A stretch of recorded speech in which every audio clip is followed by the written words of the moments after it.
Imagine a world where love and music collide, creating magic that captivates millions, only to unravel in a heartbreaking tale of fame, pressure, and loss. That's the story of ABBA, the Swedish quartet whose catchy tunes and dazzling performances made them legends, but whose personal lives were a roller coaster of passion and pain. In this video, we're diving into the love story of Björn Ulvaeus and Agnetha Fältskog, the rise and fall of ABBA, and the iconic breakup song that still brings tears to our eyes. Trust me, you'll want to stick around until the end for the full emotional journey. It's a story you won't forget. Let's set the stage in Sweden during the late 1960s, a time when music was changing the world. Björn Ulvaeus was a young musician with big dreams, playing guitar and singing with a folk group called the Hootenanny Singers. He loved music, but he was searching for something more, something that would set his soul on fire. Meanwhile, Benny Andersson was making waves with his band, the Hep Stars, known for their energetic performances. Fate brought Björn and Benny together, and it was like two puzzle pieces clicking into place.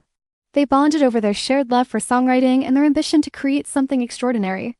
Late-night studio sessions, endless conversations about melodies, and a mutual drive to make it big. This was the spark that would eventually ignite ABBA. Jane and Benny's partnership was strong, but Björn's life was about to change in a way he never expected.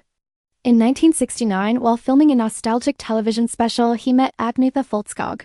She was just 18, with a fresh solo single under her belt and a voice that could melt hearts. The moment their eyes met, it was like the world stopped. Agnetha was new to the music scene, but her passion for singing matched Björn's perfectly. They talked for hours, discovering they shared the same dreams of a life filled with music and love. Björn felt like he'd found his soulmate, and Agnetha was just as captivated.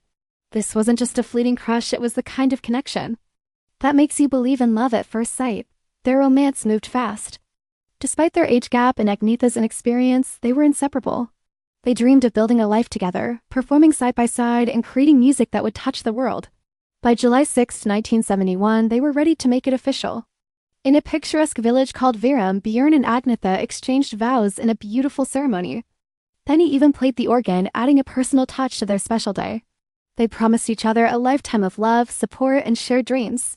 For a moment, it felt like nothing could stand in their way.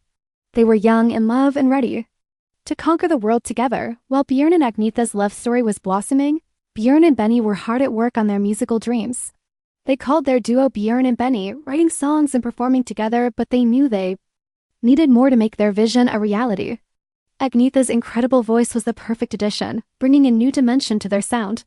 Then came Anni-Frid Lyngstad, Benny's girlfriend, whose powerful vocals and stage presence completed the puzzle. And just like that, ABBA was born too. Couples, four voices, and a shared passion for creating music that would make people dance, sing, and feel alive. It was a magical combination, and the world was about to fall in love with them. ABBA's rise to fame was like a rocket shooting into the sky. Their first song, People Need Love, was a hit, climbing charts and showing the world what they were capable of, especially for a band on a small label. But their big break came in 1974 at the Eurovision Song Contest.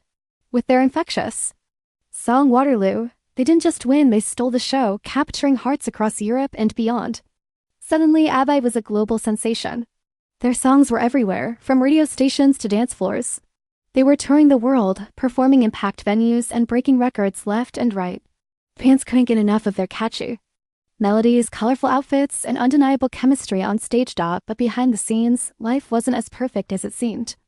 Björn and Agnetha were now parents, welcoming their daughter Linda in 1973 and their son, Peter, in 1977. Balancing a skyrocketing career with family life was a constant struggle. Imagine being away for weeks on tour, only to come home and find your own child doesn't recognize you. That's what happened to Björn and Agnetha after their Eurovision win. Björn later shared how heartbreaking it was to see their daughter shy away from them after a month apart. They were torn between their love for music and their love for their family, and no matter how hard they tried, something always suffered.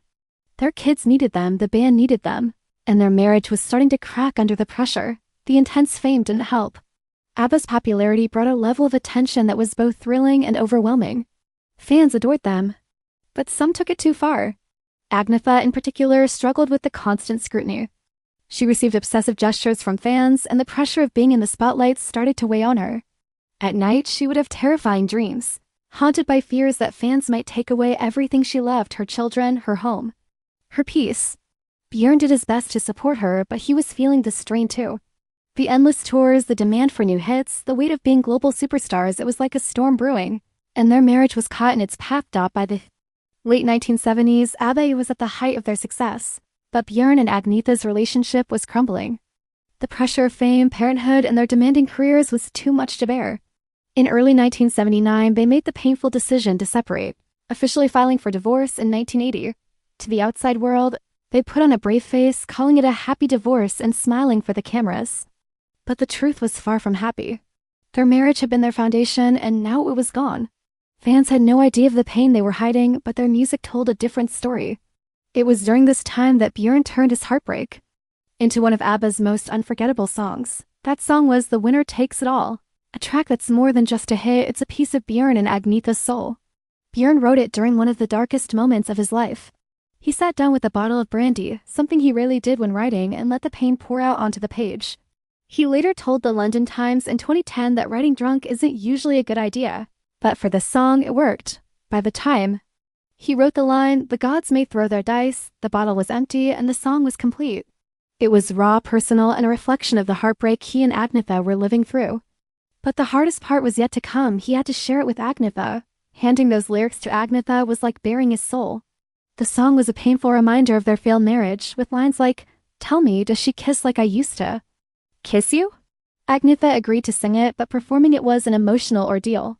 When she took the stage, her voice carried the weight of their shared history. The audience went wild, but for Björn and Agnetha, it was like reliving their breakup.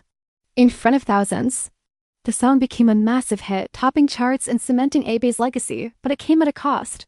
It was a moment that marked the end of their love story, at least as husband and wife. Life after the divorce was tough for both of them. In 1981, Björn started dating someone new, a woman he would later marry and have 2 more children with. For Agnetha, this was like a knife to the heart. In her 1997 book, As I Am, she wrote about the myth of their happy divorce. She said there's no such thing as a happy divorce, especially when children are involved. Agnetha struggled deeply, seeking therapy to cope with the pain of losing Björn and watching him move on. She felt broken while Björn seemed to be doing fine, but that wasn't the whole story. Björn later admitted that the divorce was just as hard on him. He was just better at masking it, using music as his outlet for the grief. The divorce didn't just affect Björn and Agnetha, it shook the entire band. Around the same time, Benny and Innifrid were going through their own separation. The once tight-knit group of 2 couples was falling apart.